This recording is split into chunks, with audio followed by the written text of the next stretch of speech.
Hey everyone, we are here on the next episode of Losing Your Mind with Chris Cosentino, and I am in San Francisco sitting down with Nick Muncy, not only well-respected pastry chef, but insane thought process to create his own food magazine called Toothache.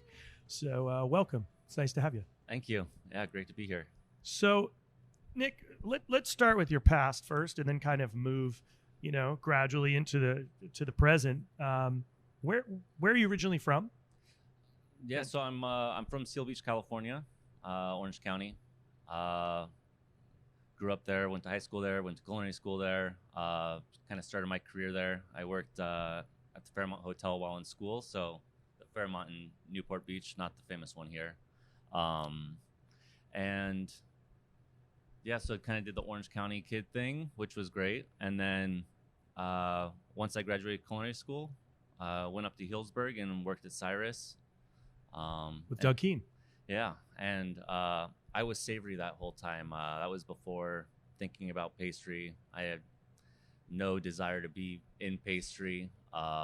And the pastry chef at Cyrus at the time, Roy Schwartzapfel, was kind of just like this awesome talent of a pastry chef. And so I thought it'd be good to kind of learn pastry so that if I had a restaurant, I wouldn't have to have a pastry chef, because I was still in that savory cook mentality of like, this looks easy, I'm just going to learn this. Good guy to learn from. And typical ignorant chef. Like, I'll take that credit too. It's like, yeah, I could do that. Like, it's so calm. Like, man, that's great. Like, no one's yelling at you. Oh man, I can do that. I'm getting tired of getting yelled at. I should go over there. It looks like a good time. And then the math kicks in. Yeah, luckily, science of it all. I mean, it's huge. Yeah, I mean, luckily that all kind of clicked for me pretty quickly, and ended up being just a much better fit for my personality. Like, I'm not good at like dealing with a lot of things coming at me at once, and so in the pastry kitchen, you can kind of like plan everything really far in advance and get everything kind of scheduled out, and I can do a lot in a small amount of time, but it's like very thought out, and it's not like a now do this, now do that kind of like quick fire mentality. So for me in the pastry kitchen, that kind of organization and that kind of structure and everything always working when you wait it out right and you follow the directions, and it always working and it never being like changing like on daily variables was something that I enjoyed and kind of took to. So yeah, kind of stayed in pastry after that.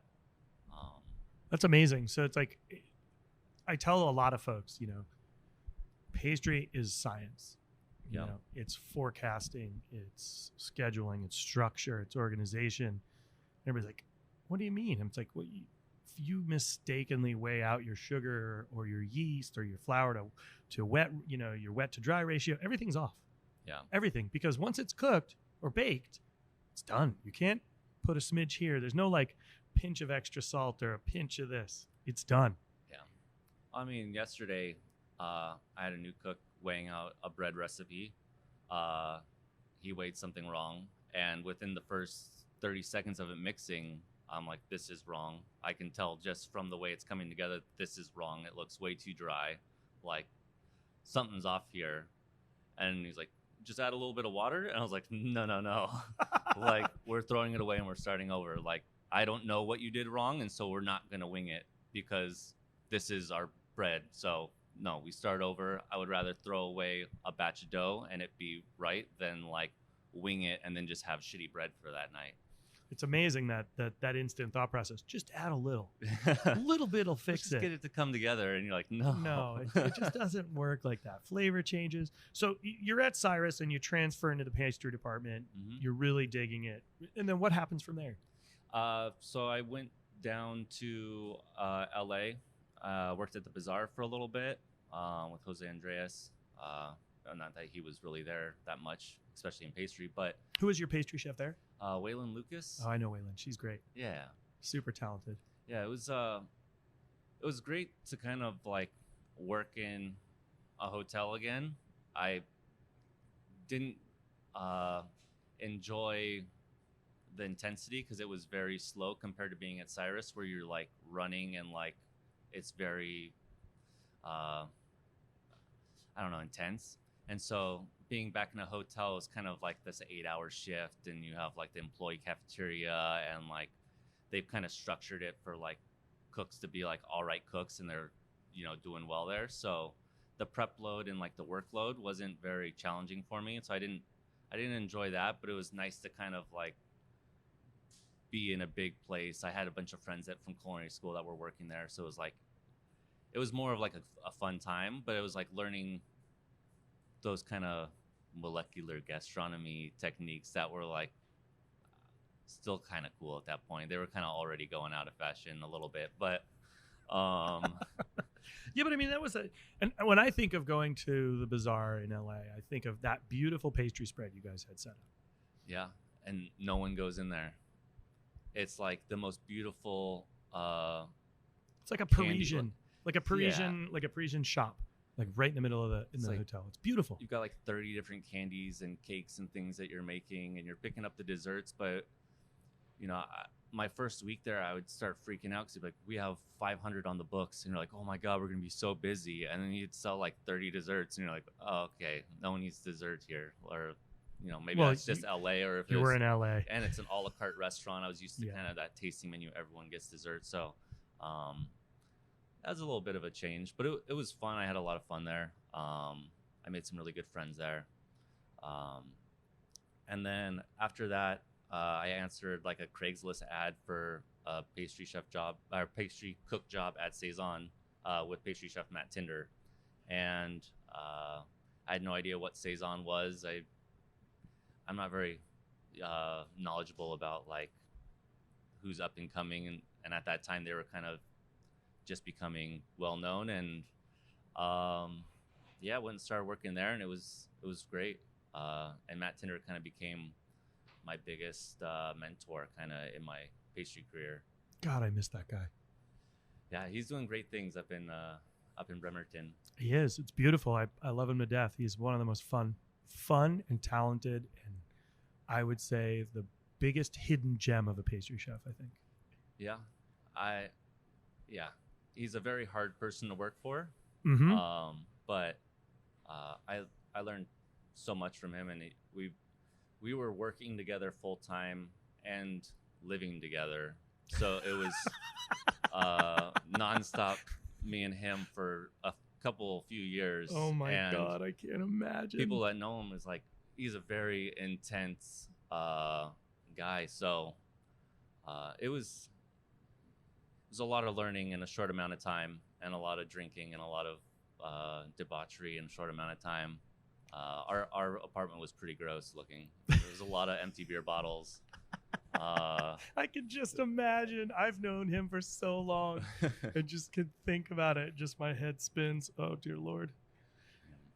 So did you then go from Saison with him to Croix? Yeah. So he went to Croix. He got hired to be the pastry chef. I helped out at Saison for like a tiny bit in between the transition, and then left to go to Croix, and I stayed there for almost 6 years. When Matt Tinder left, I became the pastry chef, and I was the pastry chef there for 4 of those. And I was there for that transition when Matt Kirkley kind of took over and did a year with Matt Kirkley at Croix. So that was a whole challenge in itself, just learning how to make desserts for Daniel Patterson and put food up to someone that when I was in culinary school, I remember getting his art culinaire like issue and sending him my resume and not hearing anything back. But I mean, it was crazy to be around someone like that that I had looked up to, and then being like, I have to present dishes to you now and go through stuff and actually create stuff that you're going to approve to go onto a menu. Do you think that that's changed? I mean, we live in a very unique city where there's so many talented chefs and so many things going on. I mean, and now you're the pastry chef over for Michael Mina. Yep. Okay. And I mean, you're seeing changes every day, right? Yeah. Yeah. I think when I was at Qua, because it was my first pastry chef job and I was very young, I was like 25 at the time. I didn't have the confidence to be like, or the talent or skills or knowledge to be putting together thoughtful, delicious dishes. It was kind of like these half-baked ideas mixed with like still trying to figure out like how to make it. Like you don't really learn as a cook how to create a dish. That's like a whole nother skill. It's like how to balance everything in a plate, how does something eat and all that. So that was kind of a big learning curve there. So I relied a lot on Daniel and on the chef de cuisine Andrew Miller, tasting things throughout. Like I would take weeks to come up with a new dish, and it would be like each day tasting components, tasting things together, taking their input, trying to rely on them to kind of develop that skill. And then now at Michael Mina, I feel a lot more confident in being able to just put dishes on, and I'm not really having to get them passed by anyone. They kind of give me free reign to do the desserts, and that's a good thing and like kind of a bad thing. Like I like getting the input from other people, and so I still have the chef at the restaurant, Raj. He tastes all the desserts before I put them on, and whether he has feedback or not, like I just want as many people tasting it before I put it on, because I don't know, it's a check for me to be like, all right, what I think is good, they say is good too. So we got a couple people agreeing that this is a delicious dish, but I don't know. It's for me, I think as many minds as I can get around something, especially towards the end of finishing a dish, like the better. See, that's I think a really important thing, because I think nowadays we hear a lot of people say, well, I created this, it's perfect. Yeah. But we all need checks and balances in everything we do. Right. Yeah. And I think if you can't be humble enough to hear feedback from 4 other people, your peers, and it really changes the dynamic. It's like, what is the guest going to see? How does it eat? Is it the right plate? Is there enough crunch to soft? Is there enough acidity to richness? And I think people they let their ego get in the way before they want the guest to have the best experience. Yeah. I mean, as many people as you can get to try the dish that work in the industry, like getting the GM to taste the dish, getting, servers, getting people to taste something before it goes to the guests. Because then you're like, I know I like it, but then you start seeing Yelp reviews and you're like, all right, is it off? Like, I don't know now. Like, at least you can be like, nah, screw them. Like, we've all tasted it. It's delicious. Like, they're wrong. It's not too sour. Screw you. Well, I think opinion is a really difficult thing for a lot of people to understand. And as a young cook, it's like, oh my God, they want that well done. That's their personal preference. They're going to ask for that because that's what they like. So cook it that way, and then they're happy. Yeah. The ultimate goal is to make somebody smile when they leave the restaurant, right? Yeah. I've been making. We have this that conference in town right now, and I've had to make so many fruit plates in the past week, but the cooks kind of laugh because I'm like doing like hotel style, like fanned out fruit and everything. I'm like, this is what they want. They want a fruit plate. Like, make it great. Yeah. I'm going to put as many delicious fruit that we have in the house. It's wintertime, so they're getting a lot of citrus, but if a guest wants it, I'll do it. Like I'm all for pleasing the guests, but I don't know. There are also some unreasonable people out there. I feel like Yelp is it's both extremes. You either get people that are extremely upset or like extremely happy. You don't get the average review. Like that person doesn't review the restaurant, I feel like. Just like the person that had the regular experience. It's either they came in the restaurant with already on a bad side of the bed kind of thing, and something happened maybe in their personal life, I don't know, or maybe they just really hated your food and then they write the review, or it's someone that's just like mind blown. So you get these like 2 crazy spectrums. So you're like, we're doing amazing, or we're doing horrible, like or it's like everything was wonderful, it was hard to find parking, 3 stars, and you're like, what? Like we can't help with the parking. Yeah. Like, it's always going to be that. I think it's because when people have a good time, I think they feel like, there's like, I agree with what you're saying. There's that, my mind is blown. I've never had anything like this. It's a totally whole new world for them. Boom. They just can't stop gushing. And then there's people who have a great time that they feel like they don't need to write about it. Yeah. I think that's what the difference is, maybe. Yeah. Or maybe they don't want to tell everybody because they want to keep coming back. They Yeah. don't want to blow it up. Right? It's like, who knows? Who knows what it is? Yeah. But it makes it pretty interesting. So let's talk about how you decided, all right, I'm going to decide I want to publish a magazine. Like, your life isn't busy enough. You're a pastry chef at Croix, right? Yeah. And you said, you know what? I'm going to bust out a new magazine called Toothache. And I remember when it all started, because I heard the rumblings, and then I started seeing these images, and it was like, holy crap. Like, we all know the let's be honest, the publishing industry, we hear about it on a daily basis, is vanishing. Yeah. Right? But this is a magazine made by a chef, which has not really, I mean, we did have Lucky Peach, which was a chef-driven magazine. And you're really digging deep. And I think you travel for it. You're going all over the globe. You're interviewing really amazing people. Yeah. And you have both sides of the spectrum. You focused on pastry. You focused on savory, because that's, of course, your background, but that's also varied and intelligent. But what made you say that? Like, hey, like, I know how to do this, because, that's like... Yeah. Well, I didn't know how to do it. I probably still don't really know how to do it. I'm putting out a magazine, but when it's a magazine made by a single person, there's no staff or anything like doing the other parts. Like, there's a lot of missing pieces, I'm sure, that I'm supposed to be doing. I mean, I get an email for an editorial calendar. I have to Google what's an editorial calendar and like find some template online and send it to them. Like, that's kind of where I'm at with this. But I love that, but it's just sheer honesty. I mean, that's what's rad. Like, you took a chance. Yeah, I mean, so I had left Croix, and I had this idea for a magazine, and it was kind of came from, I'd loved art culinaire. I think that kind of shows in this magazine. It's a lot of those kind of big photos, they kind of do a little more pulled back interviews. They're kind of just like a page of interviews and then big photos and some recipes. So I was like, that's a pretty standard magazine that I was familiar with. I don't even know if that's considered a magazine, if that's a book. But I'd just been in So Good when I was at Croix, which is a Spanish pastry magazine.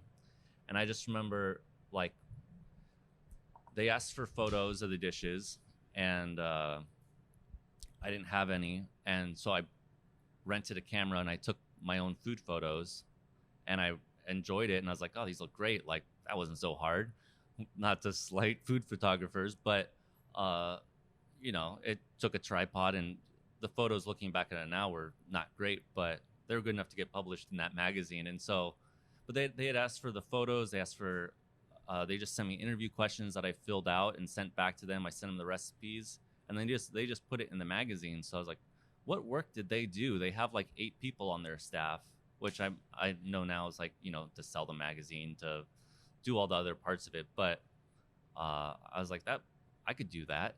Like, I could just get photos and recipes and interviews with chefs. Like, and what better person to interview chefs than a chef? Like, I can hang out in the kitchen with them.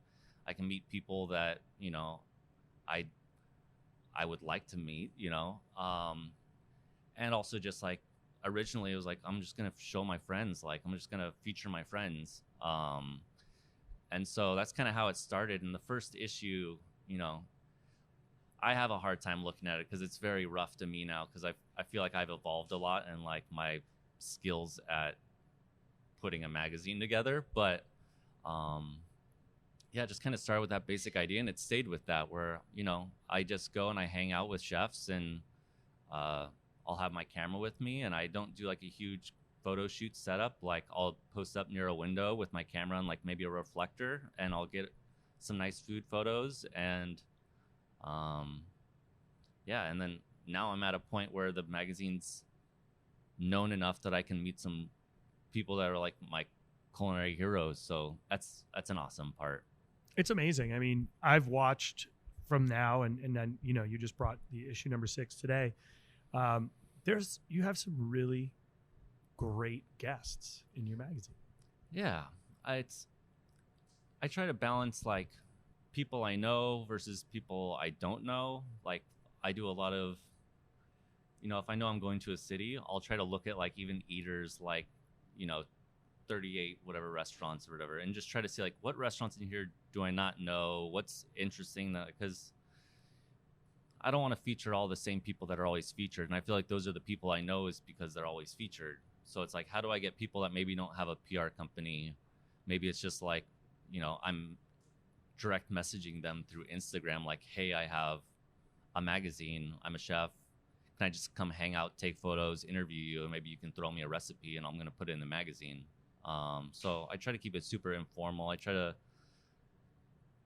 tell them that they can kind of do whatever they want in hopes that they're going to do something wild, and usually they don't. It's more like, something here's comfortable some food photos, we'll talk about a subject, and put a recipe in. But I've tried to keep it open to where having someone talking about cycling I've had in the past, having people talk about hobbies. Like ideally, if someone's like into poetry, I'd love to be able to publish that, or like if someone's into painting, putting that in there, being like, here's their artwork and here's their food, or here's one of their crafts and here's their cooking, and like try to find little links to it where then it doesn't have to become completely food photos. But I'll see. I think I'm gonna get more of that as I get more comfortable interacting with people, because I am kind of a shy guy, to like push them to do something more is kind of my next step. Is like, I feel like this newest issue has the best interviews that I've ever had in the magazine in terms of like good content like throughout. And I think in the past there's been a lot of times where like I feel weird to be like, can you give me more? Like that was kind of a basic chef answer to like, I get it. You're afraid to push the hot button a little bit. Yeah, you're like, I get it. You're inspired by the market and seasonality. Like, aren't we all? Like, come on, what's the? That's the boilerplate safe. I think people they trust you. You're in the industry, right? And we are more apt to trust one of our own than we are outside. Yeah. But still, people are always afraid. They're afraid they're going to say the wrong thing. And I'd like to say people are afraid they're going to piss in the wind, right? And they're going to get in trouble. And I think, what I love about the magazine is the honesty and the visuals of like, it's not all staged. Yeah. And that doesn't always happen nowadays. And it's like, okay, wait. Just no, turn your head a little bit more. Yep. Do we get the clips for the back of their chef? Go put the clips. They look too fat. Let's do this. Let's say, you've captured each individual in their own element. The conversation is real. And I think it's really, I can't imagine how many times in your mind you've gone through that. Like, am I doing this right? Is this the next? I mean, what has been the most difficult part of starting the magazine, and kind of like give everybody an idea of like what really goes into it, because it's not a joke. I mean, this is serious. This is a fucking serious magazine. Yeah. I mean, when I print one of these, it's, $20,000 to $25,000 that I'm spending, which I don't have that kind of money laying around. So you're talking per issue, it's $20,000 to $25,000. Yeah. Okay. And this is issue number 6. Yeah. And that's no joke. Yeah. I mean, it doesn't help that I'm using like this amazing printer that is very expensive. But they've also given me just like, you have El Diablito in here. By the way, El Diablito is Alex Stupak. Yeah. Did you ever hear the story? He and I are going to open a fry shack in Cape Cod together. No, that sounds awesome. It's going to be called Two Cooks, One Fryer. We've been talking about that for years. I love that guy. He's amazing. Yeah. And that's exactly like one of those culinary heroes that like I looked up to coming up as a cook, and I'm like, I get to hang out with this guy and like talk to him and ask him whatever I want, like, or being able to send off questions through email only, but through to Albert Adria and be like, am I really interviewing Albert Adria and featuring him in my magazine, that seems like a bit surreal. So, the magazine, like for me, the hardest part's editing it. The photos, like I feel very comfortable with, and I feel like each issue I'm getting better and better at that. Like I compare them a lot to like other magazines. So for me, it's like I want the photos to be just as good as anyone else's. I want the writing to be just as good as anyone else's. But the actual like editing of the words is kind of the most difficult part for me. And this last magazine, I had someone's name spelt wrong. I felt horrible about it, and like she's amazing, by the way. Maylin is one of the sweetest, most wonderful people on the planet. I love her to death. And what I love when I look at the magazine, when I pick it up and when I feel it, it's you're using beautiful material. It's not like, okay, I got to make I'm going to make the magazine, but like, okay, how can I like cut the corners, make it feel like this is something that you want to have for years and you want to go back to. Yeah, it's not a thin, glossy mag that you flip through and then throw away, which is also like one of the parts that I love about making the magazine is as a chef, you're making these dishes and they're being eaten and then shit out. And so to have something that you make and then it's not being instantly destroyed and it can be sitting on a shelf is something I really, take to and enjoy. It's kind of, a lot of people ask me, like, why didn't you just put this online? Why isn't this an online magazine? There's something about having this object that, like, could possibly last decades on someone's bookshelf. And I think that's kind of a cool part. Yeah. That's hysterical. I can't believe that. Yeah, so, Sam Mason wore that hat the whole time. So, I'm flipping through issue 6 and, I've known Sam Mason for many, many years. I love him. He's like a brother. And he's wearing the Jackrabbit hat from our restaurant in Portland, which is, it really makes, we do multiple events together and he's one of the most fun humans ever. That's awesome. That just totally caught me off guard. I had no idea he did that. That's so rad. Yeah, he's this last issue I went to New York and I kind of neglected the East Coast for a while just because it's much cheaper for me to do San Francisco, LA, Portland. Those kind of flights are so much easier and cheaper. And so this was kind of like my big New York trip, and it was awesome. I mean, I met all these chefs that I've only heard of, I've never interacted with, and I don't know. It's also found like the more I'm doing this, talking to someone like Sam Mason and like hearing his background and being like, I didn't know he worked for Jean-Louis and who worked with him at that time. And you're like, that's nuts. Like, it makes me wish that there was some type of like interactive or like published family tree of chefs, because you start putting these pieces together, like talking to Laurent Gras and you're like, you were the opening chef for Alain Ducasse in France. Like, yeah, that's nuts. Like, and he's not very old. Yeah. I don't know if it's just because I don't know, I'm not as researched about, like, I haven't researched that many chefs and like really like nerded out on that a lot, but like you start putting these pieces together, like you worked for this person and this person worked for this person, and you're like, I have this idea for like an app. I'm not going to make it because I'm not that type of person, but if you could do like Chef DB website, whatever, but like interactive, where like throughout the years you could look at restaurants who worked at them and like who worked together, and like chefs could put photos in from like that time, like those Polaroids that chefs have from like the 80s, where they're that'd like, be great. Like it'd be like a new type of social media, but like it's not a viable business. Like, no. Yeah, you couldn't. That's what Throwback Thursdays are for. Right? But like, I wish there was like some type of like the modern history of chefs, where it's just like, the generation now, who do they work for, and maybe who did they work for? Because I feel like it's already getting lost. Like, a lot of people don't even know who Jean-Louis is. Yeah. Right? Let's think about that.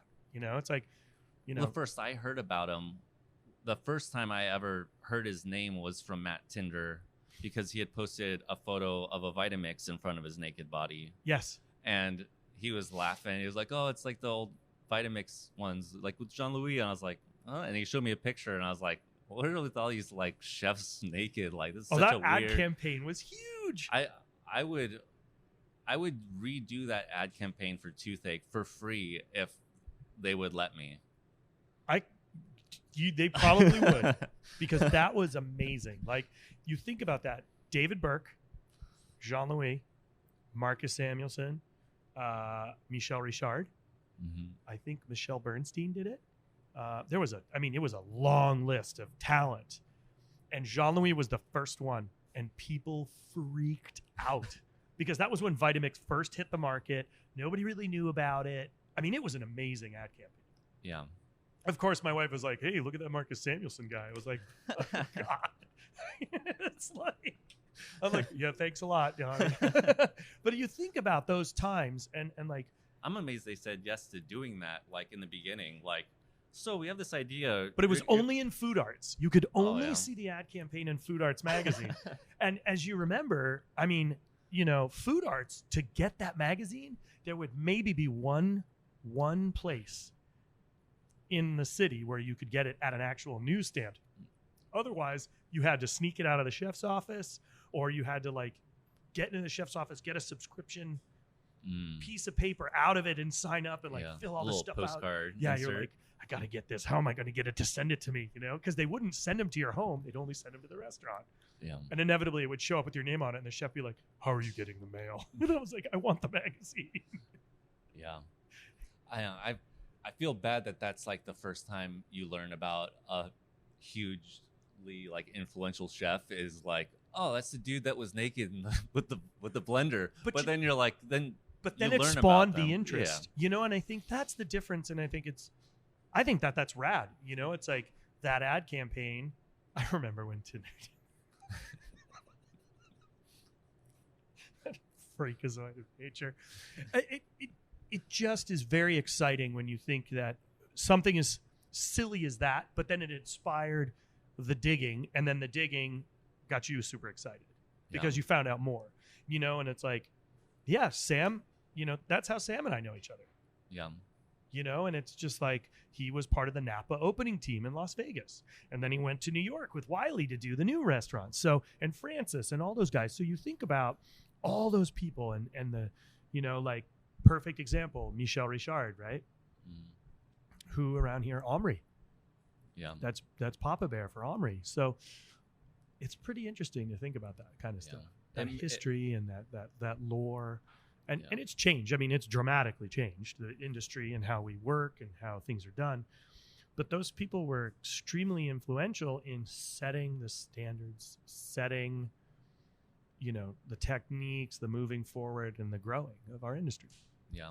I think those kind of background stories that I'll get from people from working back in the day at those places, like, those are the parts that I really like latch onto and think of like, this is great. Like, I feel like those are the type of stories that if I feel like if I don't put them in there, like maybe they'll be lost at some point. Like these memories of like, this is what it was like working there. We worked together doing this. Like, it makes me want to put out more magazines and like try to document this stuff. Like, I feel like I don't feel like it's my responsibility to, but I feel like it's awesome. Like, it's, for me, I get into it. I feel like in 10 years, if I'm still doing the magazine, I'm going to be all nerded out about like chefs and like knowing everyone's background at that point and like who worked where and like all these like great stories. Culinary historian. Yeah. I mean, it's, we're just chefs, but it's still like, to me, I find it very entertaining and I find it very important. I don't know. Look at sports. People say the same thing about sports. They want to know about these stats, this game, this player, right? And it's the same thing about cooking, I feel, in that there are techniques that have come from certain restaurants and certain chefs and certain times and certain eras. There's a lot to be said for that. It's knowing it. You can't run a marathon, right, if you don't train. Yeah. And how do you understand the training is by looking at who was training you and who trained the one before you. And I think that's a really important thing. Yeah. It's like practice execution. And I think that's what this is telling people. I mean, okay, we're gonna get what do you feel has been your best interview and the one you are most excited about, right? And what do you feel has been your biggest flop? And those are two totally different ends of the spectrum. Wait, what was the second one? What's been your biggest flop interview? Oh, I don't know if I want to say that one. But that's okay, because and it's not a reflection on the individual that you're interviewing. It's the one that you feel that you didn't do justice enough to, is what I mean when I say that. Okay. I think one of my best ones I think we've had was my interview with Tavil in Austin, Texas, at Emmer & Rye. He's the pastry chef there. Tavil Bristol Joseph. Mm-hmm. And he wanted to talk about work-life balance, and I feel like he was someone I didn't know at all. And I don't know, we sat down and he started talking, and he was like so thoughtful and gave me so much like heart and like good content, and like it felt like he was like really trying to like put out just like something good out into the media, that like I felt really good about that interview. I feel like it has like all these really great points about like taking care of yourself, not only just like resting, but like taking care of your health, and like all these things that I feel like we're kind of told now as chefs nowadays, but like we should be really hammered down on. And so I think his was, I think I liked his so much because I was surprised by it, because I didn't know who he was before I met up with him. I think maybe on like the other end, you know, the interview with Albert Adria, like, although it was amazing to interview him, I think he does so many interviews that I got a lot of kind of the basic responses back, where like I feel like if I was there, maybe I could have got him to open up a little more, but because it's communicating through email, I think those are always kind of the hardest ones, is when you communicate through email and they send you typed back, like written out answers, because then they've had time to think about it and they edit themselves and they like take stuff out. You were struggling with that kombucha.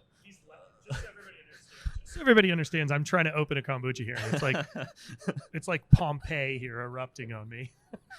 Stop laughing. I'm trying not to cover myself for the table. Go, move on. Next. By the way, this is unedited, and I warned him. So. Yeah. Who else was great? You know, in this last one, talking to Sam Mason is amazing, because he's super fun and super playful and like outgoing, and like the type of dude you could hang out with all day. And he's like, did he take you to Lady J's? He didn't. No, we were hanging out in his ice cream factory on like a little, in their changing room, drinking White Claws. White Claw? Oh yeah. Does he make White Claw ice cream? He said he made a pour over with it once, because the whole interview is kind of fun, because it's like we're drinking these and he like keeps referencing White Claw, so it's like throughout the interview it's like an ad for White Claw. Did you get a sponsorship for the mag issue with that? I wish. Any sponsorship, if there's any sponsors out there. But his was great. I think maybe I lean towards those pastry chef interviews just because I am able to connect a little bit more with them.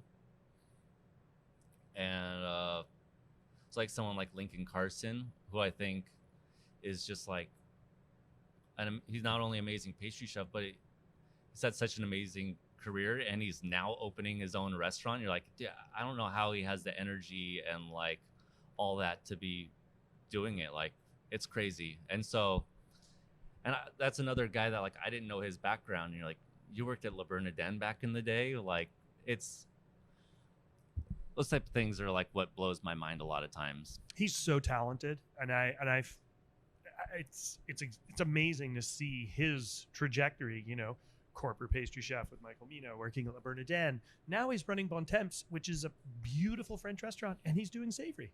Yeah.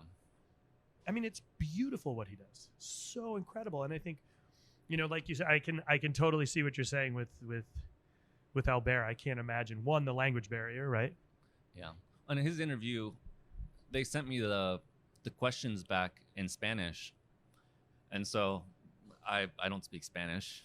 I definitely don't read Spanish, and so I had someone translate it, but I was like trying to get it translated, and I was like, I don't want to rewrite it, so like it's gonna sound weird because I'm just gonna translate it word for word, which is not how translating works. But so it reads kind of weird because like the sentence structures are a little strange. But I wanted to like, for someone like that, so I printed it in Spanish and English side by side. But I was like, I wanted to not reword someone like that, especially. Like, I don't want to take your sentence and reformat it into what I think you're saying. Like, I'm just going to put it out there. It might sound weird, but at least they can kind of get the gist. And I don't know. That was just a kind of a difficult interview to put together. Can't imagine. Yeah. I mean, and then I'm showing it to people that do speak Spanish and be like, do these translations look like they match? Like, I don't. You can't use Google Translate for that either, because I'm sure it didn't work well. No, I had like a friend of a friend like translate it for me, and you're like, and it's like Spanish. You need a Spaniard. You don't need somebody who speaks, a different version of Spanish, because then it's super confusing, and you're just like, what is going on here? Yeah, that's crazy. But so, who are you wanting to interview next? Like, is there somebody that's like your dream interview? Is there somebody? I'm sure you get people reaching out to you like, hey, me. Most of the time when I get someone raising their hand for it, it's the people that I don't really care to have in the magazine. I love that you're honest with that too. High five to that one. It's actually mostly, it's either people that are very like way too like a cook or a sous chef that are like, hey, I have a story idea, and you're like, nah, like, I'm trying to feature chefs, and I'm not trying to get your take on vegan cuisine, some random somebody somewhere, but I get a lot of PR emails. Those are the ones usually I have to kind of sort through, because sometimes they'll be like, would you like to interview this person and this person? You're like, well, one of those people, yes, but the other person, no. But I'll take this one. This one's a good one. That one, no.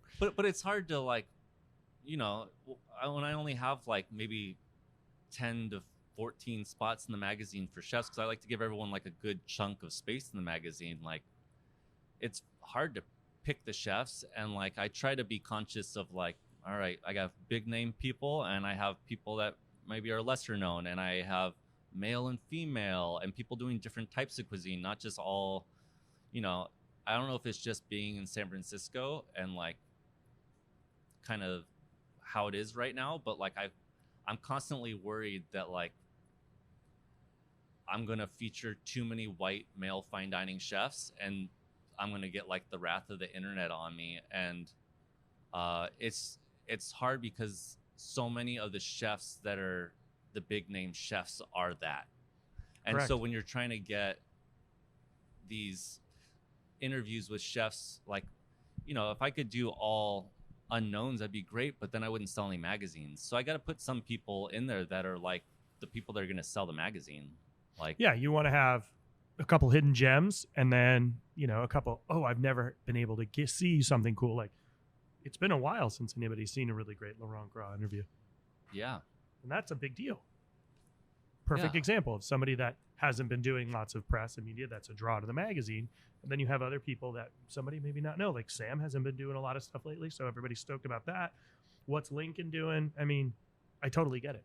It makes sense. But I can't, like, so you don't have, one thing that's really important for everybody to understand. I'm flipping through. There's no little square pieces of paper falling out that says, please subscribe. And I haven't seen one ad in here. So this is sell. There's one. Where? Very, very front. Okay, wait a second. Okay, Valrhona.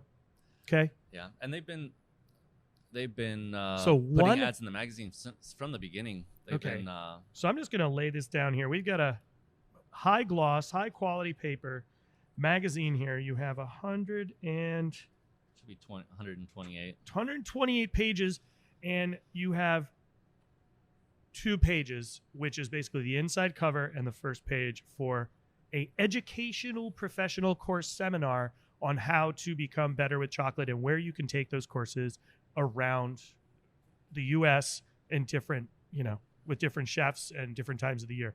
So not only are you talking, this is education, but they're also supporting the growth of the industry. So it's not like, I'm not seeing a car ad in here. So this is coming out of you. This is your I hype. would love a car ad in there if I could get everybody hear that? Car people, I hear you. I know you're listening.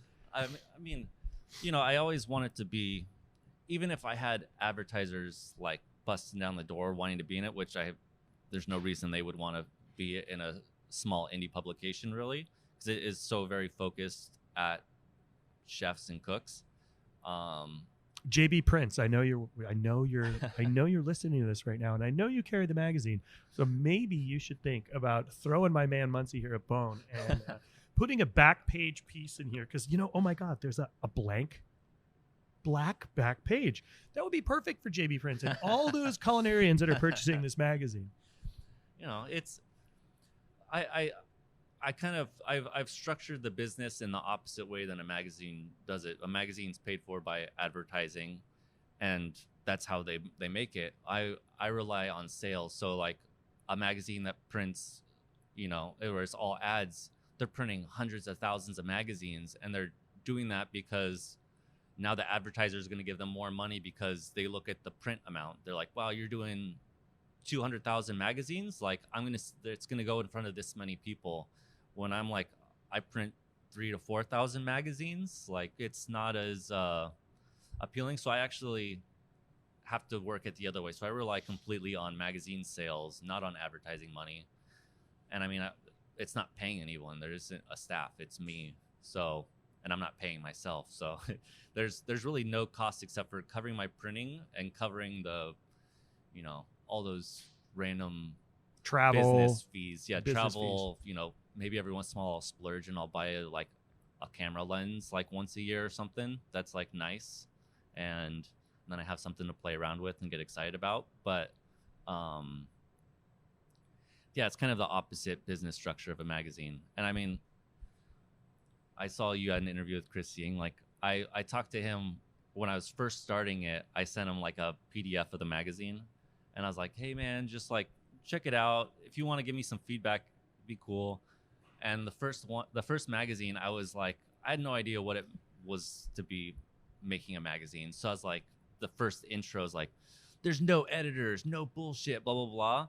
And he's like, maybe don't say there's no editors. And I left it in. I was like, nah, there's no editors. I'm like, wait, I'm the editor. Like, I'm shortchanged yourself. I'm putting it together. Like, I guess that's what that job kind of is. I don't know. I still don't really know the job positions that people have in magazines. Like, but whatever the job positions are out there, I guess I'm the one doing it. So this is an all-in-one encompassing business. So how did you learn to lay it out? And is this something that you just kind of played with as you went? I mean, because I think a lot of people out there, they want to learn from our experiences in life. And what you've done is, I mean, this is a monster. Yeah. And you're the one-man band here. And I think a lot of people, like, you look at this, and to be honest, it really looks like you've got a staff of 20. Yeah, it's the laying out part was definitely a big learning curve, which I think the design of issue 1 is very, looking back at it, it's hard for me to look at because it's like all over the place. There's different fonts all over the place. It's like I was trying to design each section completely different, and like I don't have the knowledge or know-how of a good graphic designer to be doing that. And so I relied a lot on my brother, who works in advertising and has like a lot of experience with that kind of stuff, to help me with how to lay out something, how to make some set templates of like, all right, I've done this kind of layout of like, maybe 3 images and text, and like I can reuse that. Like I don't need to keep reinventing myself every single page. So I'm just figuring out like what font size and what spacing between the letters and all that. Like Your he storyboard. He helped me with all that kind of like readability and that kind of stuff. And then a lot of it comes down to looking at other magazines and just copying them, and watching YouTube videos on how to do things I don't know how to do. I watched a lot of how to use InDesign YouTube videos, which, if you want to learn something, you can really learn anything on the internet. So that's pretty cool, isn't it? I mean, you think about it. I was talking about that the other day. It's like I grew up with Encyclopedia Britannica. Yeah. Now we have Encyclopedia Google and Encyclopedia YouTube.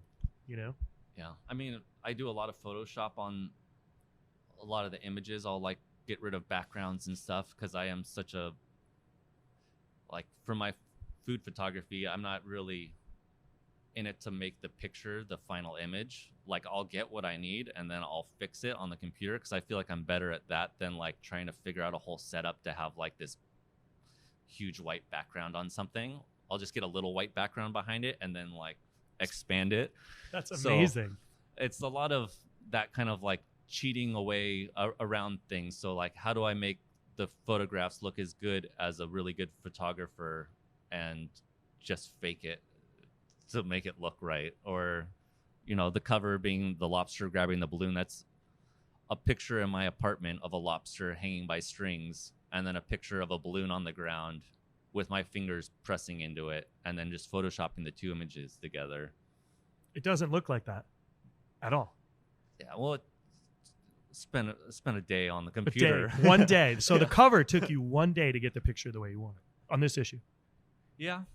I mean, and there's I had an issue where it was like a person with all these plants coming out of their head, and that, that was setting up a tripod and me taking a picture of myself by like activating the camera with my phone, and then taking a picture of a mannequin, and then spending like 3 days photoshopping it to look as real as I could, which so much of that stuff to me, like the photography, the layout, the photoshopping, it's the same as cooking, where if you want to do it great, all it is attention to detail.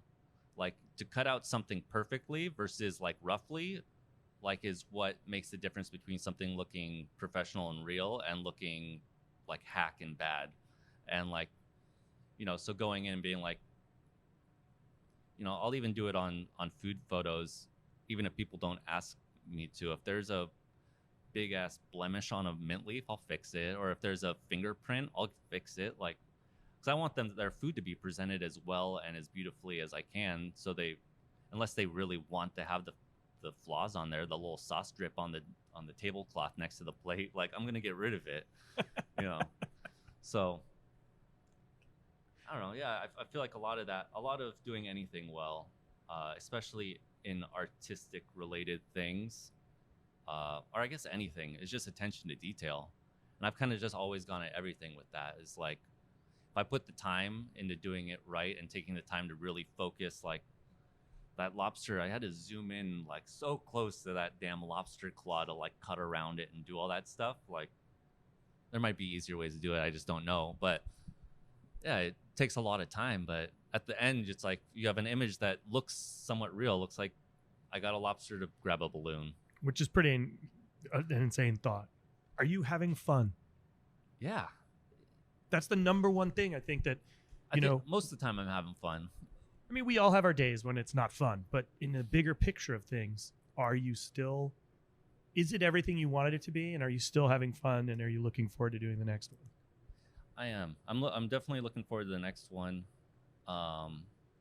It'd be great if it made me some money, but even if it never does and it's just a passion project, as long as it can break even, like it's an awesome creative outlet, and I feel like, I don't know, I feel like it's a cool thing to like be known for, besides just cooking, being like, and he has a magazine, like it adds almost like an added,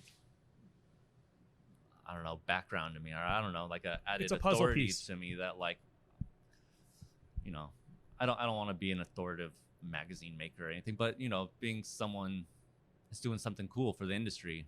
You're doing something very special and very unique, and I think that's what's great about it, because you come at it with a different set of eyes, and I think that's what's really important about it. And I think you're looking at the business from within the business and showcasing people that you feel have a lot to offer, the whole, not just other industry folks, but the public.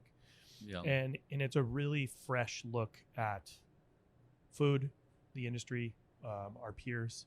And I think it's a really special thing, Nice. And that's why I was really excited to sit down and talk with you. I mean, there's a lot more to Nick Muncy than just making incredible pastries and Toothache too. I mean, we can go on for hours. Yeah. We gotta get you in the magazine. I'd love to. If you ever have me, I'd do it. I think we'd have a lot of fun.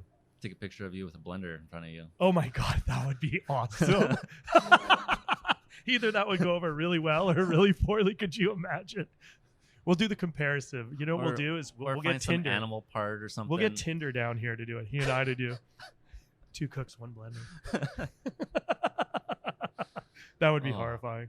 Yeah, I don't know if I wanted that on my camera or on my computer. I totally wouldn't want Tinder half naked on my computer. Even though, granted, he does send me things that scare me. All right, so I do play a quick fire game that I want to do with you real quick here. Okay. I do it with everybody. It's just straight up. Chocolate, fruit. Fruit. Yeah, not a chocolate person. Really? Yeah.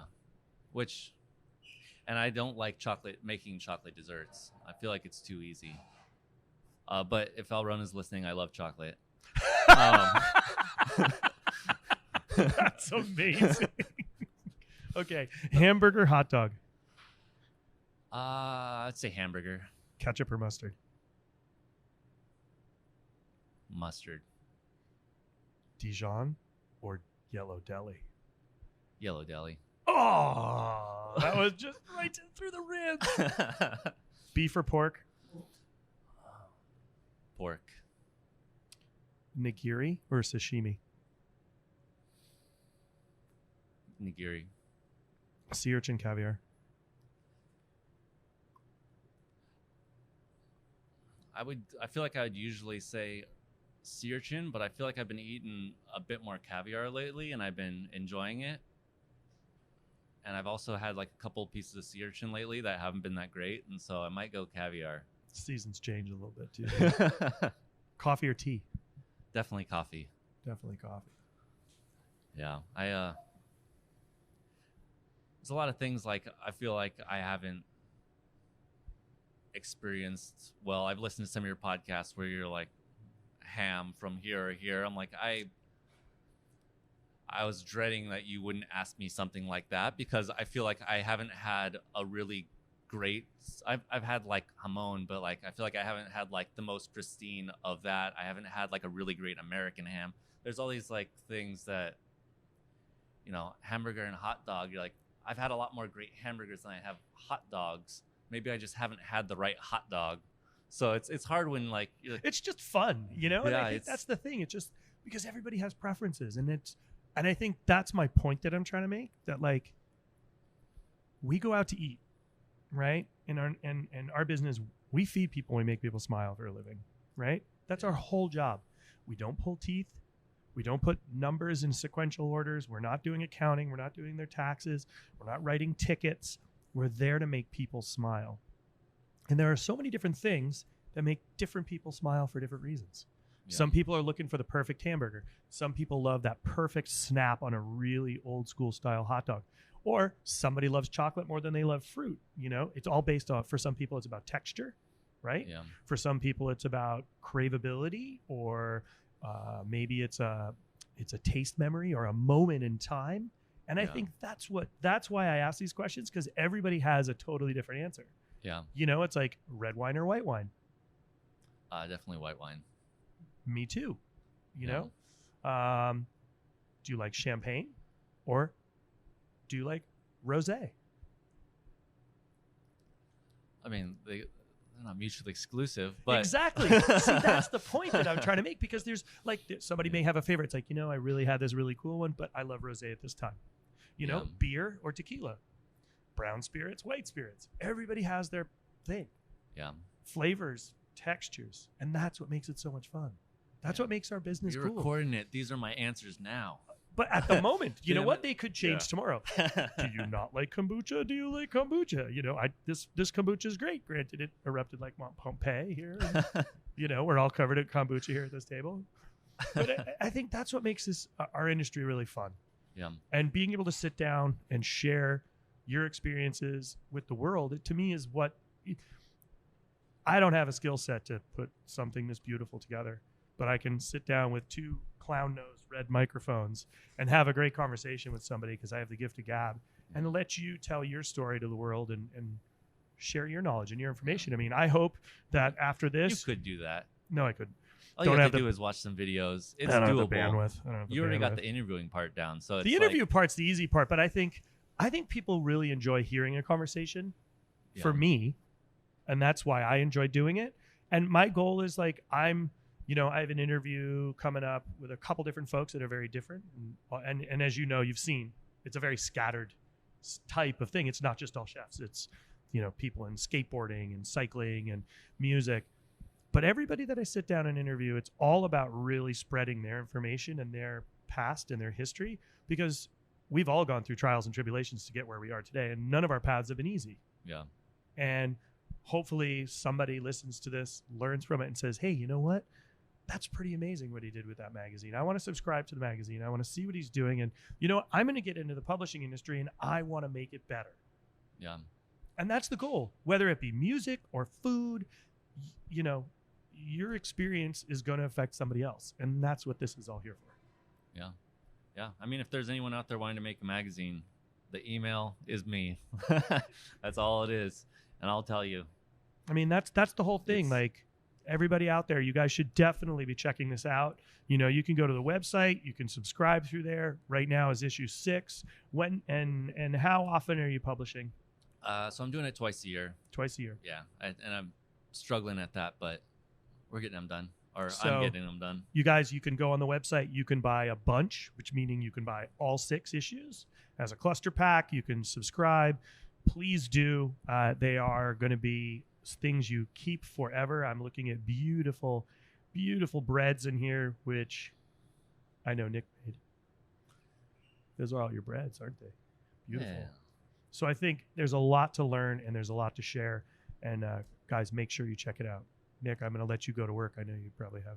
Well, thank you. Thank you for being here, and I look forward to hanging out with you. Yeah. Cheers.